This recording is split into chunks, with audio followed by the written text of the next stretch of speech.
প্রাথমিকের নিয়োগ বাতিল হওয়া প্রার্থীদের সরাতে কঠোর অবস্থানে পুলিশ। এই মুহূর্তে শাহবাগে আছেন সহকর্মী জুম্মান সাদিক জ্যাভলিন, সরাসরি যাচ্ছে তার কাছে। জ্যাভলিন, এই মুহূর্তে আমরা অবস্থান করছি শাহবাগ এলাকায় এবং এখানে আপনারা দেখছেন যে আসলে জল কামানের যে গাড়িটি পুলিশের, সেটি কিন্তু আমরা দেখছি কিছুক্ষণ আগে সেই জল কামান ব্যবহার করা হয়েছে। এখানে মূলত আজকে শাহবাগে টানা পঞ্চম দিনের মতো কিন্তু আমরা দেখছি যে প্রাথমিক বিদ্যালয়ের যে শিক্ষক রয়েছে, প্রাথমিক সহকারী শিক্ষক পদে ৬,৫৩১ জন যেই যারা পরীক্ষার্থী বা যারা সুপারিশপ্রাপ্ত ছিলেন তাদের একটি আন্দোলন তারা করছেন, কেননা হাইকোর্টের রায়ের মাধ্যমে তাদের সেই সুপারিশটি বাতিল করা হয়েছে। এবং তারা কিন্তু বিগত বেশ কয়েকদিন থেকেই প্রেস ক্লাব থেকে শুরু করে সচিবালয়ের সামনেও তারা যাওয়ার চেষ্টা করেছেন এবং গতকালকে আমরা দেখেছি তাদেরকে শহীদ মিনার প্রাঙ্গণে অবস্থান নিতে এবং আজকে শাহবাগেও তারা অবস্থান নিয়েছেন। সব কিছু মিলিয়ে তারা কিন্তু যেটি বলছেন, বিগত এই তৃতীয় ধাপে মূলত তারা রয়েছেন ঢাকা এবং চট্টগ্রাম বিভাগের একই নিয়োগপত্রে একই নিয়োগের ভিত্তিতে দুটি ধাপে কিন্তু যারা নিয়োগপ্রাপ্ত বা সুপারিশপ্রাপ্ত হয়েছেন তারা ইতোমধ্যেই চাকরিস্থলে যোগদান করেছেন।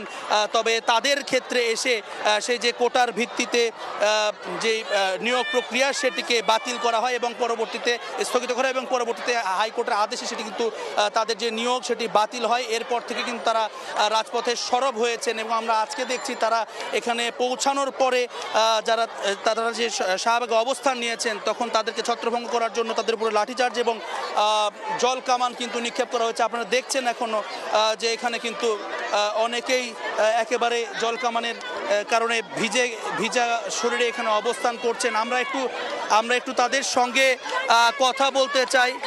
আমরা একটু কথা বলতে চাই এখানকার একজন আন্দোলনকারীর সঙ্গে। আপনারা আজকে সকাল থেকে কয়টা থেকে অবস্থান করছেন এখানে? আমরা সকাল 10টা থেকে এখানে আছি, একটাই আমরা রাস্তা ব্লক করি। আমাদের আজকে আপিলের শুনানি হয়ে রায় দেওয়ার কথা ছিল, কিন্তু আমাদেরকে অধিদপ্তর সময় দেখাচ্ছে 7 দিন। আমরা এই সরকারের আমলে সুপারিশ প্রাপ্ত, আমরা আমাদের অধিকার। ধন্যবাদ।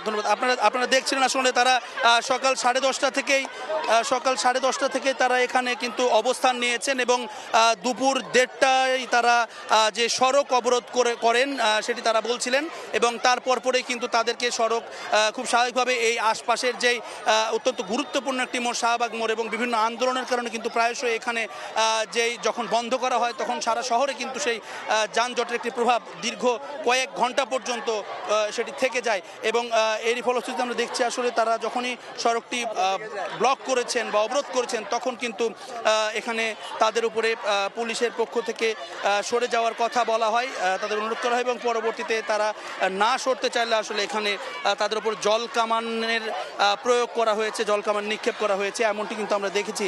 এবং আপনাদেরকে আবারও জানিয়ে রাখি এই আন্দোলন কিন্তু তারা বেশ কিছুদিন ধরে করছেন এবং ইতোমধ্যে এর আগেও একবার কিন্তু আমরা ধাওয়া পাল্টা ধাওয়ার ঘটনা দেখেছি পুলিশের সঙ্গে এবং লাঠিচার্জ করা হয়েছে সেটি গত সপ্তাহের শেষ ভাগে এবং আমরা দেখেছি আসলে এখানে প্রায় ৬,৫৩১ জন কিন্তু এই ধাপের যারা নিয়োগ প্রত্যাশী ছিল বা যারা সুপারিশপ্রাপ্ত হয়েছেন তারা এখানে এসেছেন এবং তাদের দাবি দেওয়া কিন্তু সেই একই জায়গায় থাকছে যে একই নিয়োগের ভিত্তিতে দুটি ধাপে লোক নিয়োগ দেওয়া হয়েছে যাদের সুপারিশ করা হয়েছিল, তবে তারা কেন সেখান থেকে বঞ্চিত হবেন, তাদের নিয়োগ কেন ভিন্ন নীতিমালায় হবে, তারা কিন্তু তাদের নিয়োগটি তাদের কর্মস্থলে যোগ দিতে চান, সেই দাবি তারা জানিয়ে আসছেন। তো এই ছিল আমার কাছে এখনও পর্যন্ত শাহবাগ থেকে সহকারী শিক্ষকদের আন্দোলনের সবশেষ খবর।